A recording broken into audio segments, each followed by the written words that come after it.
자, 증시 셔터맨 유한타증권의 박진희 부장 함께합니다. 부장님 어서 오세요. 네, 안녕하세요. 어서 오십시오. 네, 반갑습니다. 네. 자, 오늘 부장님 우여곡절 많이 좀 거쳐가면서 여의도 오셨는데 네. 자, 오늘 시장은 어제 코스닥 빠진 만큼 오늘 코스닥이 상대적으로 좀 올랐어요. 네, 맞습니다. 말씀하신 대로 우여곡절 때문에 지금 제가 정신이 없어가지고. 그렇죠. 네. 또뭐 혹시 모르실 수도 있고 네. 괜히 당황하신 모습에 또 왜 저러나 싶으실 수도 있으니까 약간 이제 차 사고가 좀 났습니다. 그쵸. 네, 우리 박진희 부장님. 네. 네, 혹시 여러분 가운데 보험회사 근무하시는 분들이나 그런 보험 사기는 아니고 그런 거 저 사기꾼인가? 네, 그런 거 좀 잘 아시는 분들 있으면 연락 네. 주시기 바랍니다. 네. 박진희 부장님 좀 도움이 필요합니다. 네. 아, 진짜 좀 마음이 급했었는데 합시 좀 지금 심장이 아직 진정이 안 돼서. 네. 액땜하셨다고 생각하시면 됩니다. 이것도 약간 또 고리타분 멘트? 너무 본인도 알잖아요. 그러니까 본인도 아는데 왜 굳이 그걸 했을까요? 그런 건 이제 안 된다는 겁니다. 죽지 않은 게 다행입니다. 액 정말. 예. 죽지 않은 게 다행이 좋잖아요. 얼마나 좋아요. 좋아요? 예. 지금 이제 제가 봤을 땐 제가 지금 댓글 안 보고 있는데 앞으로 올라옵니다. 아이. 네. 악플이 설령 올라오더라도 우리는 그거 뚫고 나가야 됩니다. 예. 자, 뚫고. 네. 정말 네. 다행입니다. 네. 죽지 않아 다행이랍니다. 우리 여동은행. 네, 좀 너무 3개월 만에 사고가 너무 많이 난 것 같아요. 아, 최근에? 고사를 안 지내서 그런가. 아, 그런 얘기도 있더라고요. 고사를 지냈어야 되는 곳인가. 지금 추석 때 이제 조상신께 한번 네. 진짜 그래야 인사를 될까요? 드리러 가야 될 시기죠. 운전 실력 다시 한번 좀 제고 부탁드리겠고요. 네. 네. 자, 오늘 시장 운전 실력 부족한 걸로. 네, 그렇게 결론은. 가야죠. 네. 네. 자, 시장 얘기 좀 풀어 주시죠. 네, 오늘 네. 어땠습니까? 아, 정신 하나도 없는데 일단은 네. 오늘 시장 뭐 많이 올라서 다들 뭐 어제에 비하면 상당히 좀 좋은 느낌? 하지만 시장에서 느낌적인 느낌이라면은 그냥 그들만의 리그는 계속 이어졌고 네. 또 이제 개별주들의 장세는 계속 이어졌다. 그러니까 시장의 분위기 자체는 바뀐 게 별로 없었다라는 느낌 받으실 수 있을 것 같아요. 그들만의 리그의 그들이 누굽니까? 뭐 태조 이방원? 아, 그래요? 다시 돌아왔어요. 또 그쪽 거기에요? 네, 그쪽하고 그다음에 또 자동차하고 자동차 부품주. 지난주에 저희 한번 자동차하고 자동차 부품주 방송 나와서 말씀드렸었잖아요. 네. 뭐 리포트 나온 부분도 말씀드리고. 근데 그 뒤로 뭐 계속 좀 긍정적인 흐름이 나왔고요. 오늘은 무슨 사실 뭐 포르쉐 상장이랑 뭔 상관이 있을까 싶긴 하지만 관련주들이라고 하면서 막 올라온 종목 상당히 좀 많았었습니다. 포르쉐가 상장했어요? 할 거라고. 그러니까 독일의 포르쉐가 네, 맞습니다. IPO 한다고 그러더라고요. 네, 네, 그 한 네. 110조 대 정도 된대요. 뭐 유럽에서만 봐도 뭐 거의 뭐 몇십 년 만에 뭐 최대어라고 하더라고요. 보니까. 네, 110조 정도니까 뭐 상당히 크죠. 그래서 태조 그런 이방원 말고 태조 이바원이라는 얘기도 있습니다. 요즘 방 대신 바이오가 다시 아. 또 오늘 같은 날 또 괜찮았다고. 네. 아, 근데 어제 너무 많이 빠져가지고. 어제는 또 많이 빠졌죠. 예, 오늘 오른 거. 그러니까 요새는 그런 것 같아요. 이렇게 추세가 없고 하루 오르고 하루 빠지고 하루 오르고 하루 맞아요. 빠지니까 이게 올라도 따라가기 애매하고 빠져도 또 팔기 애매하고 이런 장세가 계속 이어지고 있는데요. 오늘은 뭐 자동차 부품주 이쪽이 좀 강했고 또 이제 오펙 플러스가 이제 감산 10월달 감산 얘기 나오면서 네. 또 아시다시피 뭐 정유주들 이 초반에 오르고 그다음에 신재생 에너지 쪽 이쪽이 또 한번 이제 달리는 모습들이 좀 나타났습니다. 그래서 신재생 에너지 쪽들이 초강세를 좀 보였었고요. 네. 또 지난주에도 뭐 흐름이 좀 있었습니다. 그래서 애플의 XR 기기 그때 말씀 한번 드렸었는데요. 그 이후에 또 이제 오늘 같은 경우는 이제 퀄컴이랑 이제 메타랑 이제 관련해서 XR 기기 관련해서 협업한다라는 뉴스 뭐 이런 부분들도 진행되면서 관련주들이 뭐 한 거의 한 일주일 만에 거의 한 80% 정도? 네, 오르는 좀 기염을 토하는 종목들이 상당히 좀 많았다라고 네. 보실 수가 있겠고 정프로님이 옛날부터 좀 애정하시던 5G 네. 네, 이쪽이 조금 오늘 많이 강했습니다. 5G 장비주들. 네, 지난주부터 조금씩 흐름이 좀 나타나기 시작했고요. 그래서 5G들이 좀 강했고 또 이제 지분 구도 관련된 쪽 지난주 또 고려현도 한번 말씀드렸었잖아요. 네. 그 이후에 보시면 뭐 노루홀딩스 이쪽도 급등하는 모습들이 좀 나타나고 이쪽은 또 누나랑 동생의 지분 경쟁.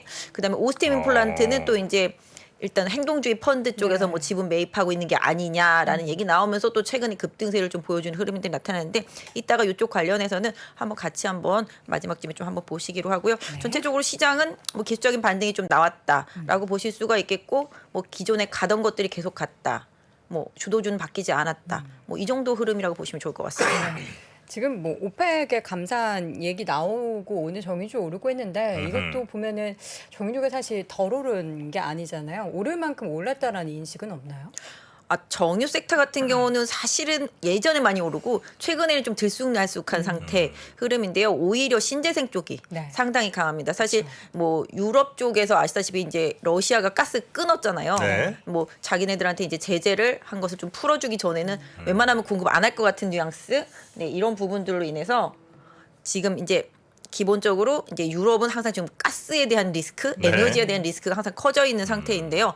지금 그 이후에 이제 뭐 계속 얘기들이 나오고 있어요. 이런 상황이지만 독일도 이제 원전 세대 남은 거, 세대가 아니죠. 3기 남은 거 네. 이제 계속 이제 정리할 거다. 네. 뭐 이런 얘기 나왔고, 그다음에 뭐 프랑스도 계속 이제 원전 그런 식으로 좀 얘기 나오고, 서로 뭐 지금 가스와 전기를 주고받는 뭐 그런 거를 할 거다. 뭐 이런 얘기 나오면서 이제 뭐 유럽도 이제 러시아를 손절하는 듯한 느낌?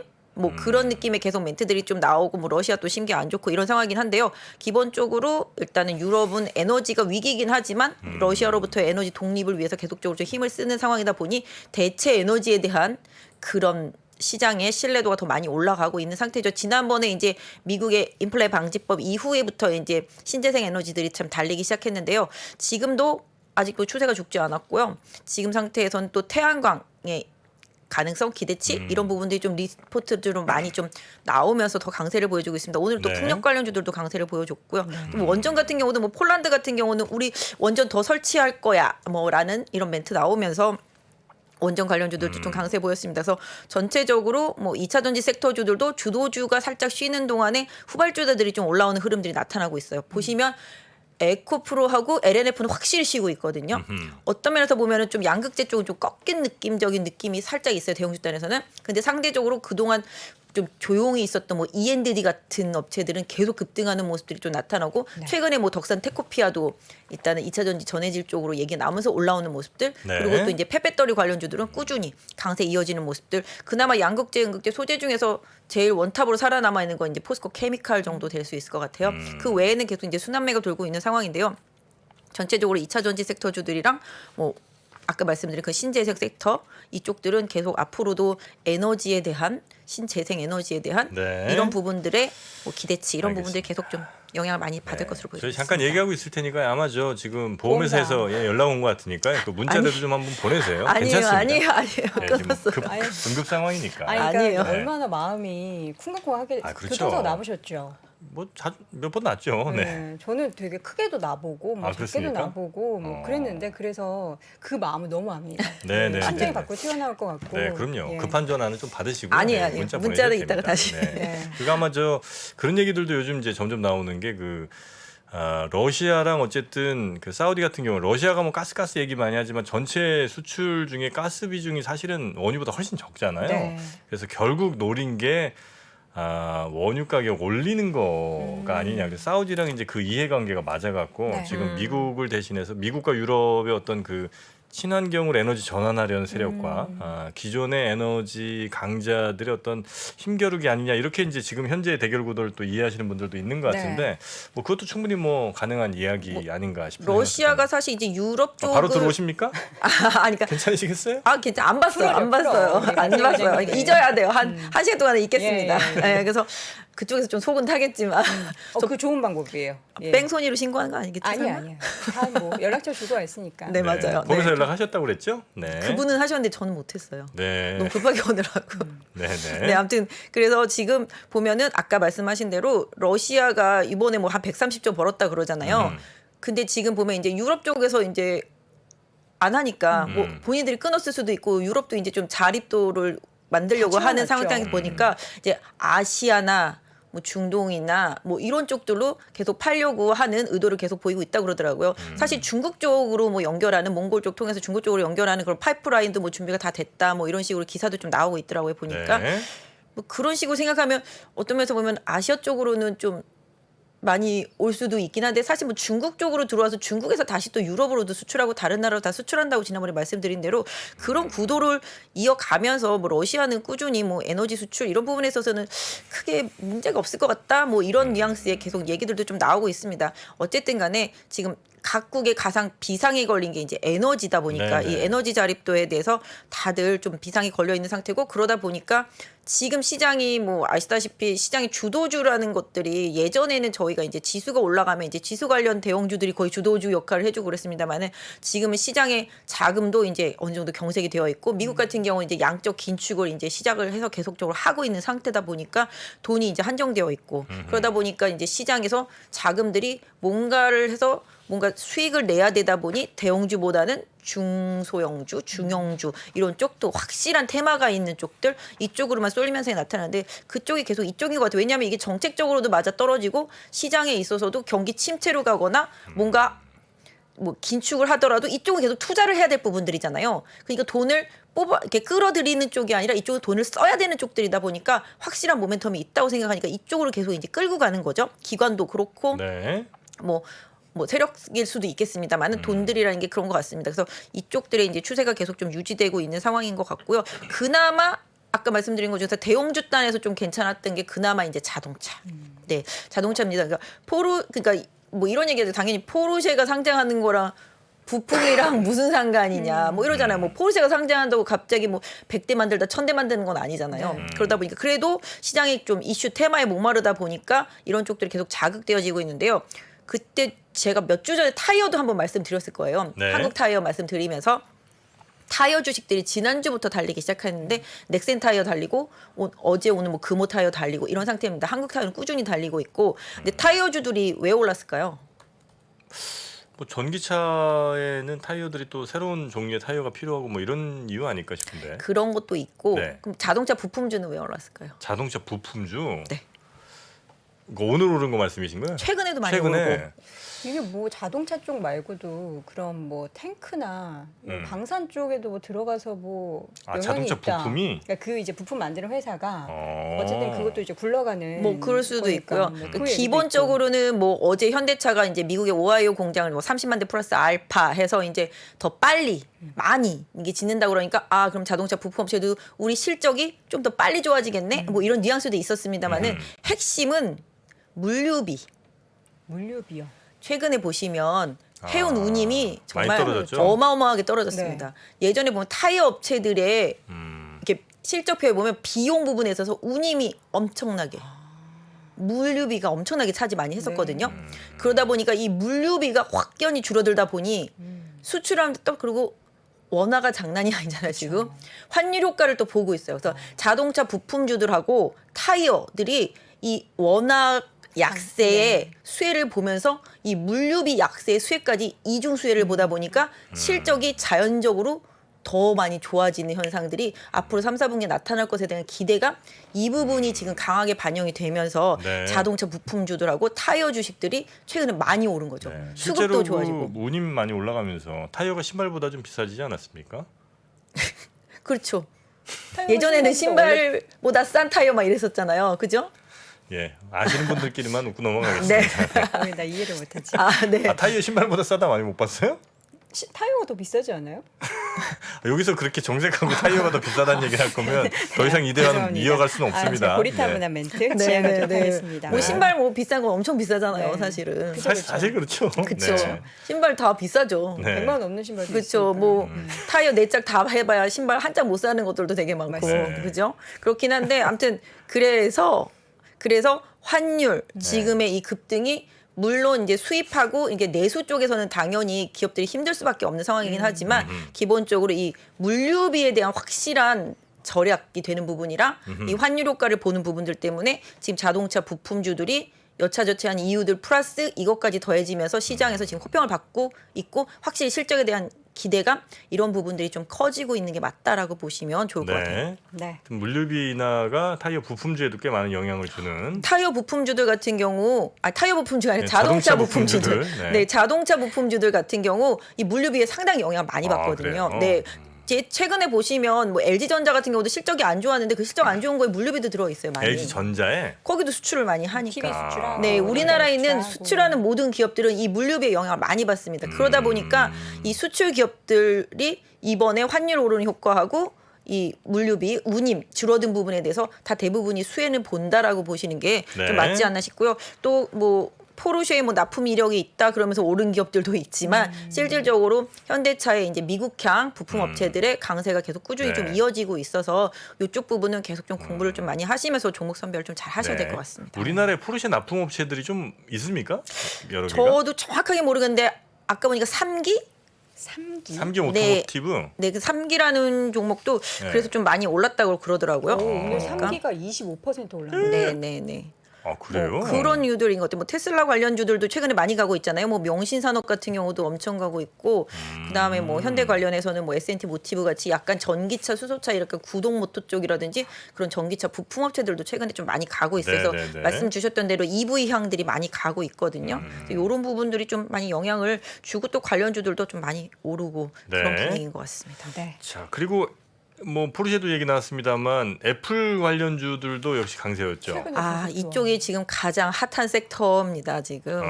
아니, 저희가- 선익 시스템 뭐 이런 뉴플렉스 뭐 이런 거. 네. 저희가 지난주에는 이제 애플의 그 XR 기기 얘기만 좀 네. 했었잖아요. 그러면서 이제 OLED 소재주들이랑 좀 장비주들이 좀 주도를 했던 모습이었다고 이제 네. 화요일 날 말씀드렸었는데 그 뒤로 이제 그 종목들이 계속 가면서 또 이제 여기에 플러스 이제 퀄컴이랑 이제 메타도 이 XR 쪽에 대해서 협업하기로 했다 뭐 이런 얘기 나오는데 애플 같은 경우 그 기기가 상당히 좀 좋게 지금 평가가 되어 있다라고 보실 수가 있을 것 같아요. 뭐 뉴스 보시면 아시겠지만 그렇습니다. 그래서 지금 애플에 대한 기대치 뭐 이런 부분들 그리고 XR 기기가 계속 지금 뭐랄까 수요가 계속 늘고 있어요. 지금 제가 뭐 표 하나 준비했는데 보시면 이제 XR 기기의 출하 전망입니다. 글로벌 XR 기기 출하 전망 보시면 지금 2022년도에 지금 30만 대 수준인데요. 이게 내년 가면 50만 대, 내후년 가면 76만 대, 그 다음에 이제 105만 대까지 가고 있습니다. XR이라고 하면 저기 보여주신 대로 확장 현실, 뭐 복합 현실이라고 볼 수가 있는데요.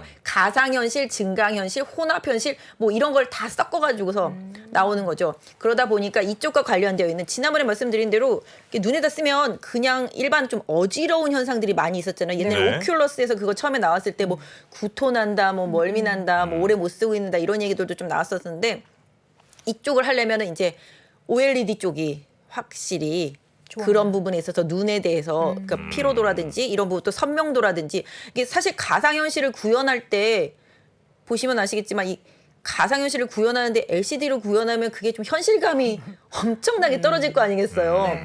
뭔가 사실 같아야 되는데 네. 지금 그러다 보니까 이제 OLED 쪽에 대한 이런 열망 시장에서 상당히 좀 커지는 모습이고 그러다 보니까 또 이제 카메라 모듈 쪽들 그다음에 센싱 업체들 그런 업체들 상당히 커지고 있습니다. 그래서 최근에 보시면 이제 뭐 삼성 전기가 애플이랑 뭐 계속 뭐 그러니까 뭔가 하려고 하는데 뭐 아직 확정된 바 없다 얘기는 했습니다만은 오히려 그것 때문에 좀 LG 이노텍은 쉬면서 삼성 전기 살짝 반등 나오고 아까 말씀해주신 대로 선익 시스템 그 다음에 뉴플렉스 이쪽이 지금 대장이거든요. 또 뉴플렉스 같은 경우는 이제 카메라 모듈 쪽이고요. 선익 시스템 같은 경우는 OLED 증착 장비 글로벌 1위 업체입니다. 그러다 보니까 이 두 종목이 상당히 좀 강하게 올라가고 있고요.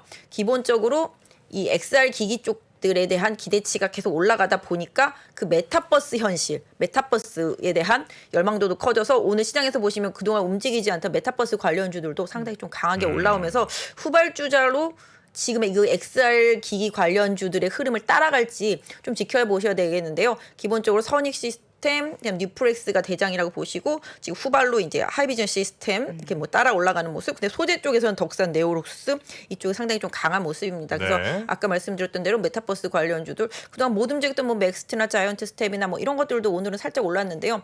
뭐 시장에서 이쪽까지도 계속 앞으로 좀 건드려 줄지는 조금 더 보면서 판단을 좀 해야 될 것 같습니다. 네. 애플 XR 기기가 뭐 좀 구체적으로 좀 나왔습니까, 근데 모델이라든지 뭐 이런. 뭐 내년에 나온다고 그러긴 하더라고요 근데 보니까. 작년인가 올해 초에는 올해 가을쯤 얘기를 네, 했었는데 저도 뭐 이뤄졌나 봐요. 연말 얘기, 그러니까 연말 뭐 연초 이렇게 계속 얘기가 나오는 것 같아요. 그러니까 약간 좀 이렇게 헤드에다 쓰는 스타일이긴 한데요. 네. 뭐 여러 가지 우리가 생각했던 것만 좀 다른 뭐 위치 기반으로 해가지고 뭔가 자기 자신의 위치 기반으로 해서 가상 현실이 좀 구현되는 뭐 저도 써봐야 알겠는데요. 써봐야 알겠는데 뭐 이걸 좀 쓰면 뭔가 새로운 가상 현실 영화에서 세계에 보면은 막 이렇게 어. 써서 손으로 막 이렇게 네, 뭐 하면은 그런 것도 있잖아요. 그런 것도 가능할 수도 있고요. 네네네. 예전에 한창 뭐 NFT, 메타버스 엄청 갔었잖아요. 네. 그때 나왔던 얘기들 그런 얘기들이 다시 또 돌아오겠죠. 네. 그래서 그렇게 보신다라면은 뭐 하여튼 가상현실 세계 이러다 보면 또 나중에 뭐 NFT도 또 움직일 수도 있겠고요. 또 그렇게 보면 또 이제 게임주도 같이 움직일 수 있겠고 그러다 보니까 이제 이쪽으로 돌아오는 현상들이 나타날지는 좀 봐야 될 것 같긴 해요. 그래서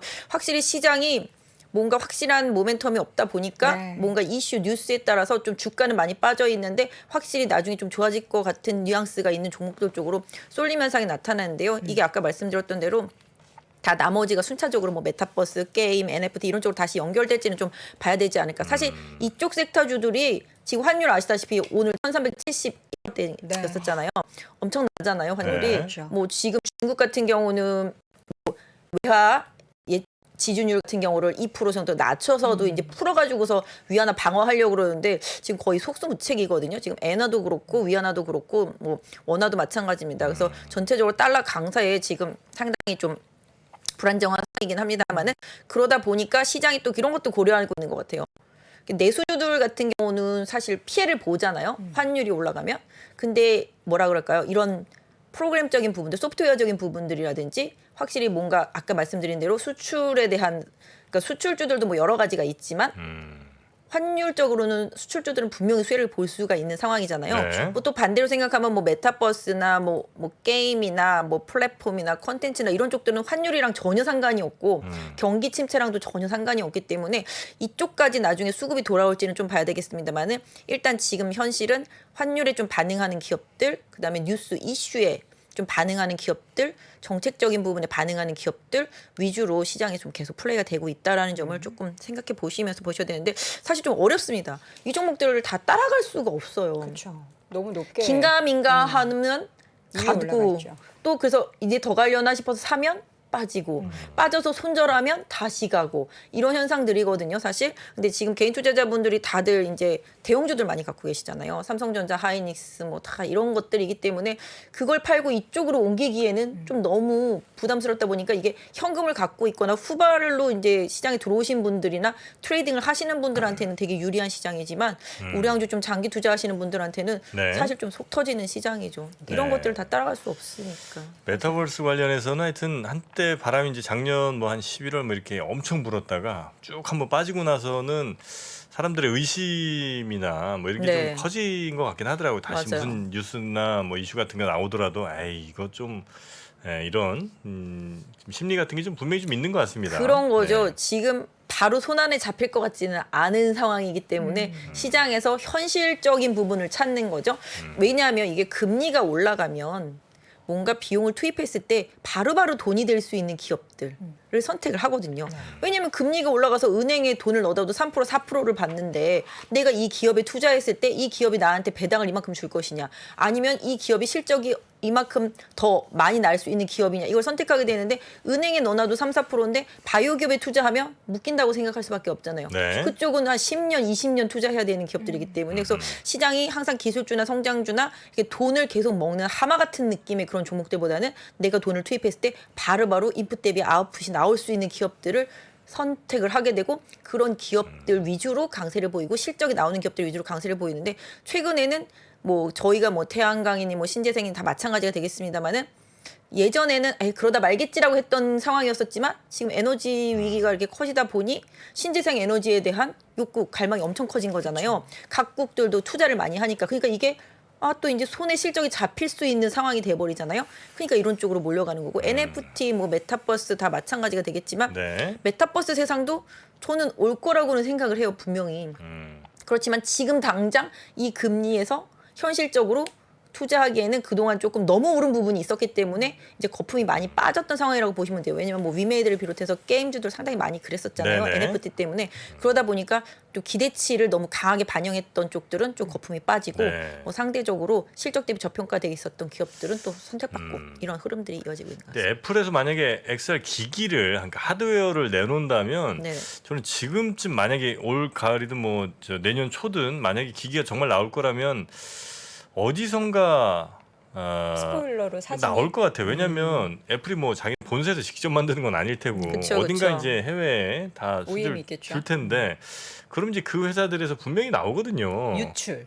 네, 어떻게든 물론 이제 유출에 대해서 요새 뭐 예상 사진은 좀 돌아다니는 것 같기는 하던데 애플 건지는 모르겠는데 저도 언뜻 봐가지고 아직까지 뭐 제가 이렇게 못 본 걸 보면 요건 아직 시간이 좀 더 남은 거 아 아닌가? 진짜요? 되게 나는- 가까이 와 있는 것 같은데. 아 그렇습니까? 이미 게임 같은 경우는 이렇게 쓰고 하는 거 되게 많았잖아요. 몇 년 전부터. 그쵸. 게임은 좀 그랬었고 구글 글래스 같은 경우도 그건 이제 좀 이제 실패했던 케이스인가? 다시 또 나온다고는 네. 하는 것 같긴 하더라고요. 그리고 또 애플도 뭐 그런 식으로 나오고 뭐 삼성도 이쪽에 조금 더 열을 올린다 얘기들도 좀 나오고요. 네. 이런 부분들. 그래서 이런 부분들이 지금 각광을 받습니다. 얼마 전까지는 로봇이 좀 기대였었는데 삼성이 또 웨어러블 로봇을 조금 출시를 미룬다 이러면서 또 이쪽이 약간 기대감이 소실이 되면서 네, 좀 네. 빠졌었거든요. 그러다 보니까 또 다른 또 대안주들로 또 달리기를 하고 있는 그리고 것 어쨌든 같습니다. 뭐 이게 하드웨어만 내놓는다고 이제 게임이 끝나는 게 아니고 그쵸. 하드웨어에 이제 최적화된 구현이 되게 소프트웨어들이 이제 많이 그쵸. 필요하잖아요. 그쵸, 근데 맞습니다. 아직 소프트웨어 뭘 만든다는 소식도 역시 애플 쪽에서 별로 안 나오는 것 같아서 이건 단기간에 쉽지 않다. 정프로는 그렇게 봅니다. 아, 네, 내년 하반기는 돼야 나온다. 내년 하반기나 최소 내년 하반기다. 지켜보겠습니다. 네, 언제 나올지 한번 네. 네, 지켜보시기 바랍니다. 알겠습니다. 자, 아까 전에 이제 뭔가 거품이 빠진다 이런 말씀 많이 하셨잖아요. 5G는 어떻게 지금 거품이 거기는 진짜 거품 다 빠져 있다라고 볼 수 있을 것 같아요. 어떠세요, 정프로님 5G 요? 생각? 네. 5G 앞에서 거품이라는 얘기는 굉장히 불쾌합니다. 지금 5G는 건 오징어가 됐어요. 이제 짜낼 만큼 짜냈고요. 이미 많이 빠졌다. 네. 정말 많이 빠졌다. 이제는 먹을 오를 일만 때가 남았습니다. 됐다. 네. 맞습니다. 자, 지금 제가 조금 봐도 계속 그런 것 같아요. 지켜보고 계신 근데 그러니까 5G 저는 이제 워낙 사랑했던 사람이기 때문에 지금도 사랑하시잖아요. 지금은 이제 사랑은 사실 안 해요. 이제 이 친구들은 애증의 관계긴 한데 네. 언제 이 친구들 떠날까만 저는 이제 생각하고 있거든요. 아. 이제는 본전 찾으면 저는 이제 아, 과감하게 떠날 그치. 생각입니다. 그 정도로 지금 시장에 투자자들이 많이 지쳐 있습니다. 저를 너무 힘들게 했어요. 네, 맞아요. 네. 5G가 정말 양치기 소년 중에 진짜 양치기 중에 양치기. 이슈는 진짜 많아요. 네. 갑 중에 갑이었었거든요, 진짜. 그게 어느 순간 네. 코로나가 터지기 시작하면서부터 이제 하락을 타기 시작했어요. 왜냐면 뭐 설치를 막 해야 되는데 설치도 못 하고 코로나 때문에 나가 다니지도 못하고 그러니까 그때부터 이제 뭐 모멘텀이 쭉 빠지기 시작했었는데 네. 최근에 이제 뭐 아시잖아요. 뭐 5G에서 진심인 애널리스트 분 한 분 계시잖아요. 네, 그분이 이제 계속 이제 쓰시는데 네. 저도 예전에 좀 그분 말을 많이 믿었었는데 요새는 잘 안 보는데 요새는 잘 가더라고요. 또 근데 5G가 네, 그래서 5G 보면 아시겠지만 뭐 HFR 같은 경우는 주가 상당히 좀 많이 올라 있는 상태고 네. 지금 오늘 같은 경우는 이제 뭐 KMW, RFHIC 이런 것들도 좀 올라오고 있는데 최근에 5G들이 막 얘기가 나오는 게 뭐 네옴시티에서도 이제 좀 기대치가 5G 있는 로 부분들, 가야죠. 네 그런 얘기들 좀 있고. 뭐 이제 삼성도 그렇고 뭐 전반적으로 이제 5G에 대해서 다들 이제 좀 생각하고 뭐 카카오도 오늘 뭐 기업 간에 뭐 5G 관련되어 있는 뭐 그걸 하겠다 뭐 이런 식으로 뭐 얘기들도 좀 나오긴 했는데 핵심은 그런 것 같아요. 주가는 진짜 많이 빠졌는데 실적이 확실히 좋아지고 있다. 근데 이제 지금? 그 부분에 대해서 시장이 인식을 못 하고 이제 안 봐주고 이제 됐어 너네들은 막 이런 식으로 이제 저 구석에 몰아놨던 부분인데 확실히 좀 실적으로 좀 보여줄 때가 왔다라는 거죠. 그래서 그 실적에 대한 기대치가 분명히 있다라는 점이 최근에 좀 5G들을 좀 들썩거리게 하고 또 역시 뭐 네옴시티라든지 기타 등등 테마도 타고 있으니까 그런 부분들로 좀 영향을 받고 있습니다. 또 이쪽도 충분히 조정 많이 받았고 네. 많이 빠졌었기 때문에 제가 봐도 이제는 제 느낌에 얼마 전까지만 해도 다시는 안 사였었는데 요즘 이번 주 들어서는 다시 사야 되나? 뭐 이런 생각을 할 정도로 뭔가 수급이라든지 차트라든지 이런 부분들이 많이 좋아졌어요. 지금 수급 보시면 외국인 기관이 꽤 사고 있더라고요. 그쵸. 보니까 네 그런 분들 보면은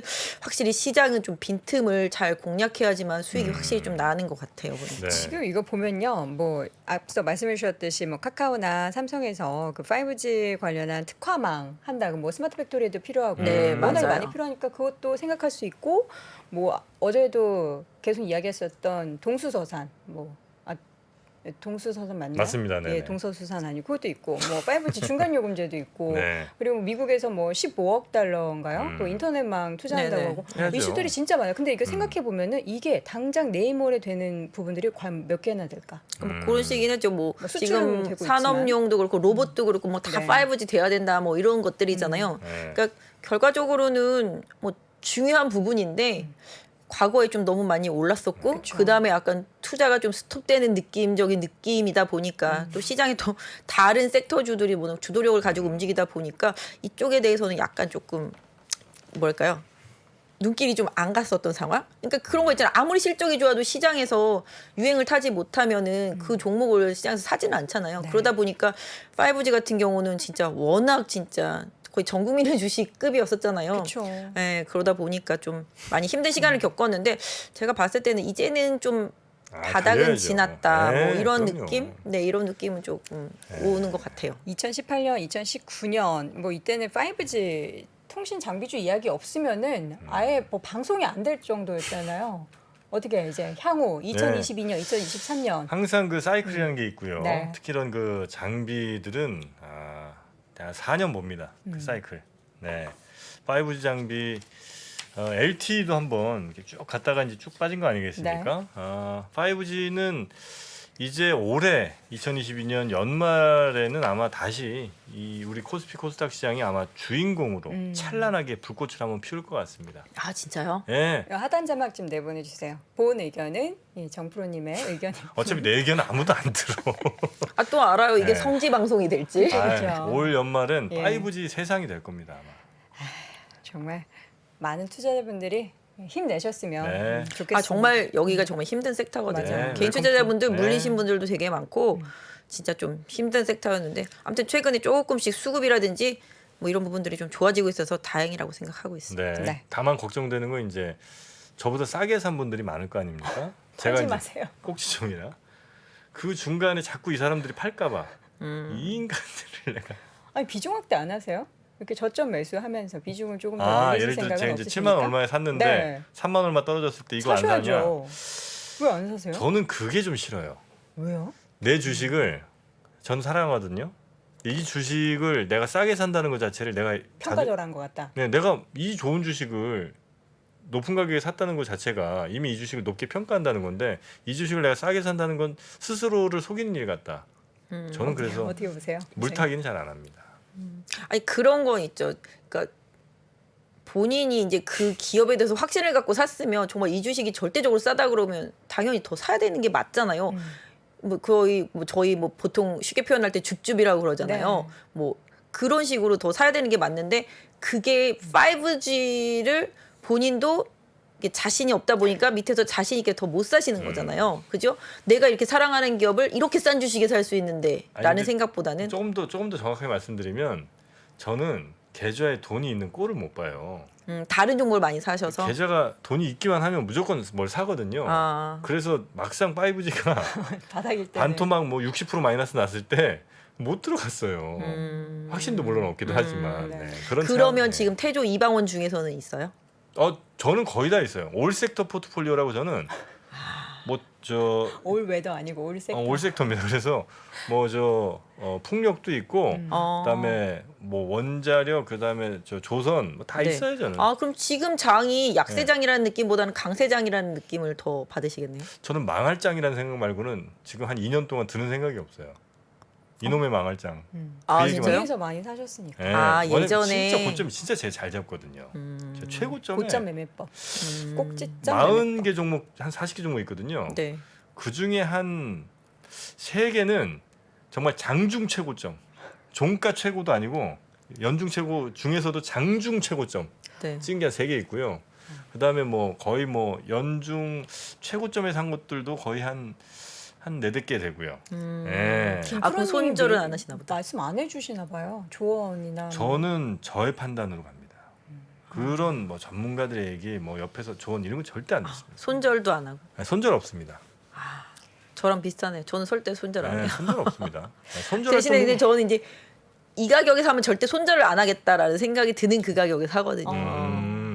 그래서 이제 그 손절을 안 하겠다 하는 가격에 샀는데 그거보다 더 빠지면은 추가 매수 하고 이제 내가 산 원금이 오면은 일단 추가 매수한 부분 빼고 처음에 갖고 가려고 했었던 그 부분만 가져가거든요. 스타일이.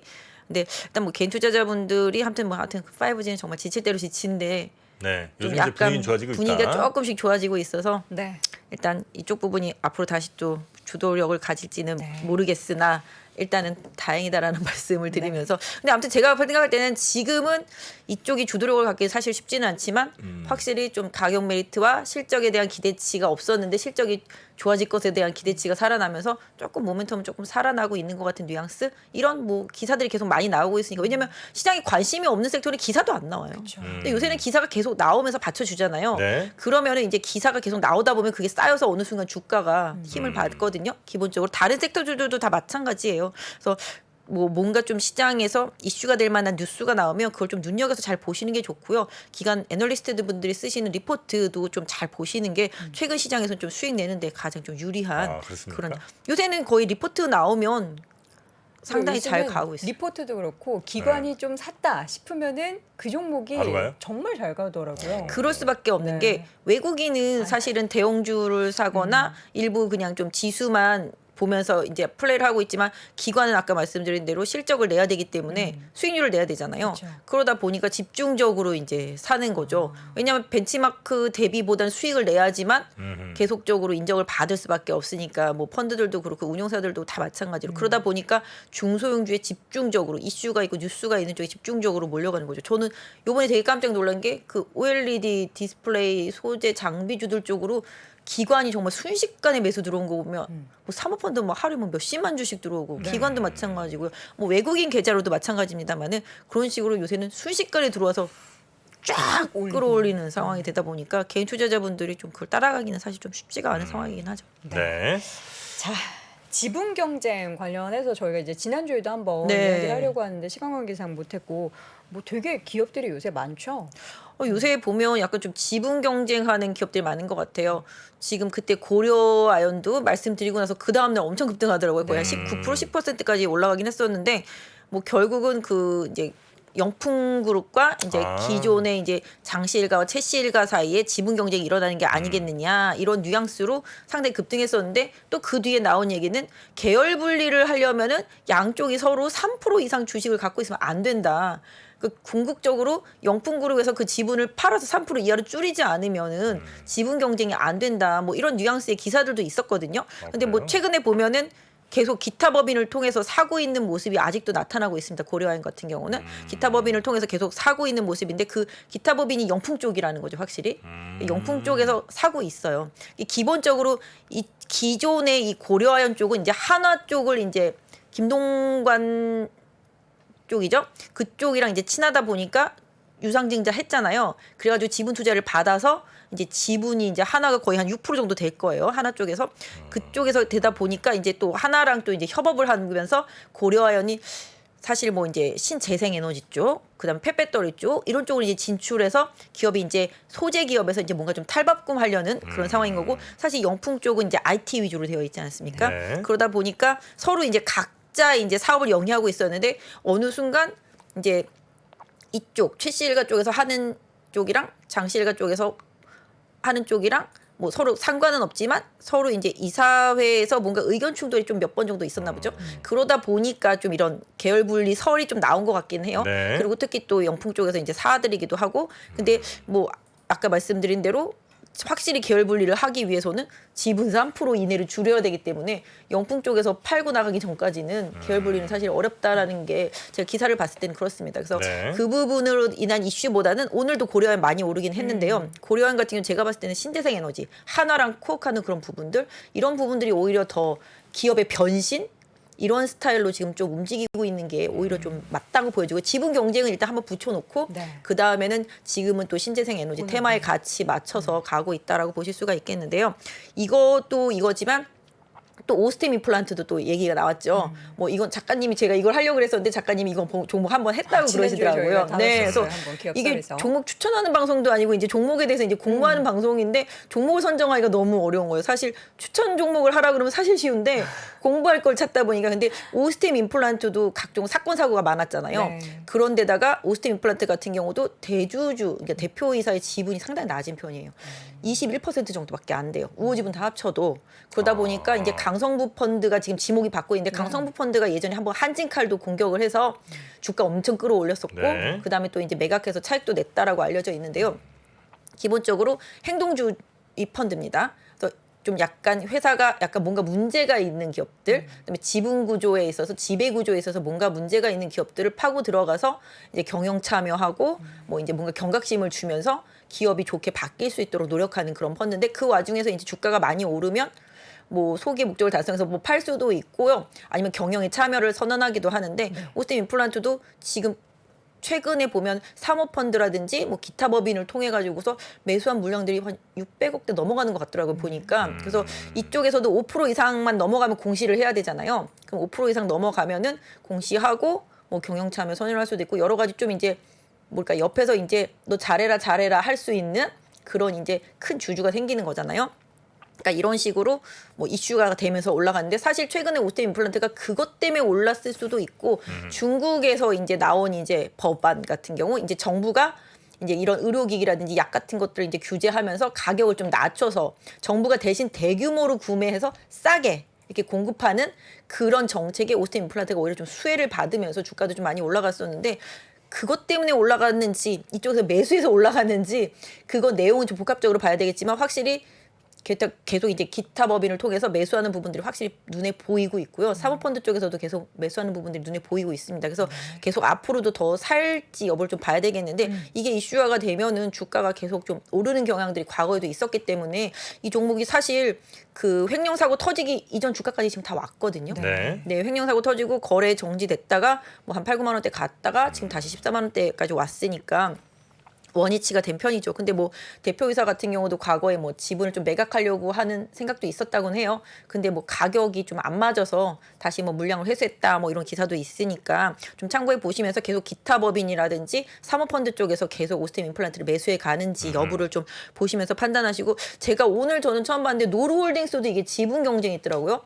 오히려 이런 개별주 좋아하시는 분들은 요 종목이 더 핫할 수도 있을 것 같아요. 작은 종목이잖아요. 홀딩스고 또 변동성이 주가가 상당히 크더라고요. 3일 정도 상당히 급등을 했는데 이게 보니까 이제 남동생이 이제 이 회사를 이제 운영하고 있는데 이제 그러니까 이 남동생이라고 한다면 뭐 지금 현재 전무로 아마 되어 있으실 네. 거예요. 아마. 네. 근데 한원석 전무님. 네, 맞습니다. 네, 그래서 한원석 전무가 이제 경영을 하고 있는데 지금 보면 이제 누나가 이제 한경원 실장인데 원래는 한 10 몇천 주밖에 없었었는데 최근에 동생이 갖고 있던 지분 중에 한 3점 몇 % 정도를 뭐 동생이 갖고 있는 다른 회사 그 법인으로 넘긴 거예요. 그러고 나니까 이제 본인이 이 회사 지분 갖고 있는 부분이 작아졌을 거잖아요. 그러니까 그 틈을 노려서 누나가 이제 매수를 하기 시작한 거예요. 그래서 동생이 갖고 있는 지분이 한 49만 주 정도인데 누나가 최근에 매수한 게 한 21만 주 정도. 별로 차이가 안 나잖아요. 실질적으로. 네. 이게 보면은 지분으로 봤을 때 뭐 한 3%하고 1점 몇 %하고 사이 정도 되더라고요. 서로 갖고 있는 사이가. 그러다 보니까 누나가 그 틈을 이용해서 매수를 하기 시작한 거예요. 지금 보니까. 그래서 그게 좀 이슈화가 되면서 주가가 한 3일 동안 엄청나게 많이 올랐거든요. 그래서 이게 지금 요 최근에 보면 오너일과 싸움은 보면 보통 누나와 남동생의 싸움이더라고요. 보니까 한진칼도 누나와 남동생의 싸움이었듯이. 근데 이게 가족 간의 지분 경쟁이 가장 주가가 많이 오르는 것 같아요. 예전에 금호석유 같은 경우도 뭐 삼촌과 조카와의 그런 지분 경쟁설 이렇게 나오면서 주가 그때 엄청 올랐었거든요. 네. 근데 나중에 다시 또 무마되고 조용해지긴 했습니다만은 이 주가의 움직임에 있어서 이 지분 경쟁 이슈가 가장 강력한 역할을 좀 하고 있더라고요. 보니까 당연히 수급이 그럴 수밖에 없죠. 누군가를 계속 사고 있으니까 또 상대편에서 또 방어를 해야 되니까 또 계속 살 거 아니겠어요?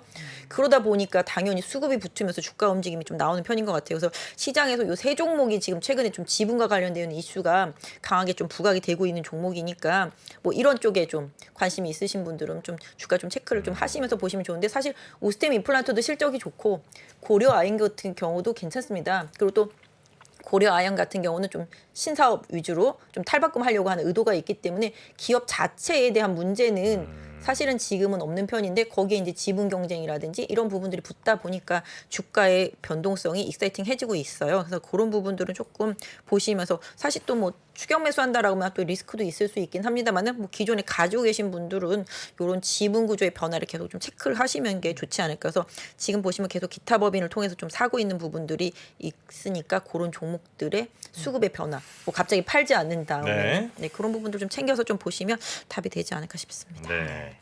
그러니까 한영재 노르그룹 회장이 있고 그 사람의 장녀가 한경원 실장이고 네네. 그다음에 남동생이 아까 말씀하셨던 한원석 네네. 전무 경영권 분쟁설이 지금 나오고 있는데 뭐 아직까지 회사에서 확인해 준다거나 이런 건 전혀 아닌 거고 네. 시장에서 추측을 하고 있는 뭐 거죠. 기사로는 좀 그렇게 나왔습니다. 지분 매수한 걸로. 근데 뭐 최대 주주 같은 경우는 한 주만 더 사도 공시를 해야 되기 때문에 그 부분 이제 누나가 산 부분은 이제 알려진 네. 부분이라고 보시면 맞을 것 같긴 한데 주가가 뭐 순식간에 한 노루 같은 경우는 한 30-40% 정도는 오른 것 같아요.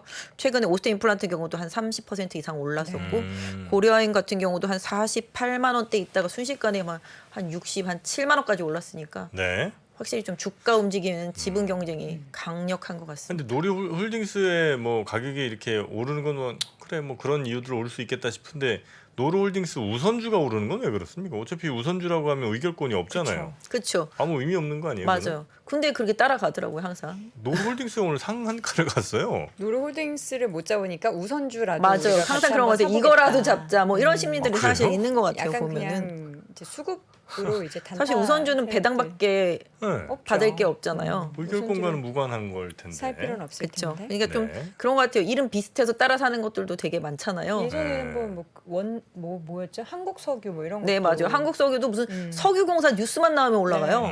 아무 상관없는 회사인데 뭐 그런 케이스인데 아무튼 홀딩스 못 사니까 아까 말씀하신 대로 우선주라도 사자 뭐 이런 심리에 뭐 세력형의 뭐 그런 투기성의 매매가 좀 있지 않았나 싶습니다. 네. 네. 알겠습니다. 자, 오늘 원래 고려아연 얘기를 조금 더 들어봐야 맞아요. 되는데 그걸 해야 되는데 고려아연은 아까 말씀드렸던 대로 뭐 아까 뭐 계열 분리를 하려면 3% 이내로 서로 지분을 줄여야 되니까 뭐 그 기사 후속 기사 내용을 보면은 좀 가능성은 좀 없지 않겠냐. 네. 뭐 이런 부분이고 서로 지분도 거의 한 10% 이상 차이가 나거든요. 대신에 이제 한쪽에서 놓고 본다라면은 뭐 외국인 지분이라든지 국민연금 지분이라든지 이런 부분들을 좀 활용할 수도 있어서 우호적인 지분을 끌어들일 수도 있긴 한데 뭐 그런 뉘앙스 때문인지 뭐 약간 위기의식을 느껴서 영풍 쪽에서 계속 사고 있는지는 모르겠습니다만은 이게 뭐 그렇다고 뭐 이렇게 이 회사를 경영할 때 간섭을 엄청나게 한 것 같지도 않거든요. 제가 봤을 때는. 근데 뭐 최근에 이제 새로운 사업한다고 이제 하나 쪽을 약간 좀 백기사 느낌으로 이제 지분을 태우다 보니까 뭐 영풍 쪽에서는 이러면서 조금 지분을 더 사지 않았을까 네. 싶긴 한데요.